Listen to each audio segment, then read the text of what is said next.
निया हालत रे गोटा धरती जाकत गे कोरोना भाइरस छड़ियाव अकना। दिन दिन गे निया भाइरस ते संक्रामित हड़ कोआ संख्या जस्ती कना। भारत सरकार गोटा दिसम रे लॉकडाउन छटियर अकादा। स्वास्थ्य विशेषज्ञ और प्रशासन कथा लेकाते निया मुहिम अक्तो रे मानमी को तीना संगिन संगिन बुन ताहेना उनग गे नापाय बुन ताहेना। चेदा से कोरोना भाइरस दो मिड हड़ ठेन खन आर मिड हड़ ठेन अडी उसरा को उचड़ोआ।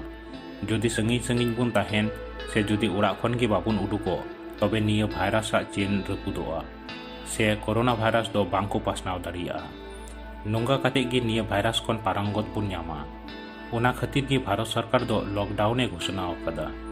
लॉकडाउन माने दो जतोआ बंधो, खाली हासपाताल रान दुकान और अडी लक्तियान परिसेवा को छाड़ा जतो गे बंधो।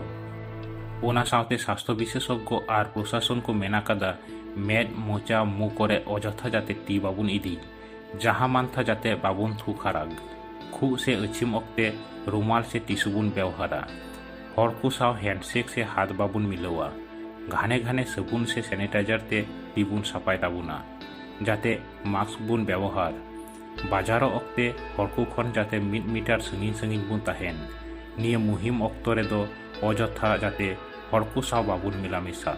एटा ओड़ा को बाबुन चला और हर को हो निजेरा ओड़ा ते बाबुन हेज अचो अकुआ। सरकारा निया को कथा जुदी नापाय तेबुन माना बताओ तबे गे निया भाइरस खन बांचा बुन ताहेना। निया अक्तो रे जुदी जहां को खु रुआ से श्वाসকष्ट लिकान आजार रेबुन पाड़ा तबे जाते बांग उपुकाते सुर सुपुर स्वास्थ्य केंद्र से हासपाताल रेबुन जोगाजोग। आबु जतो हर के जुदी सचेतन बुन ताहेन तबे निया कोरोना भाइरस दोबुन टेकाव दाराम दाड़िया गिया।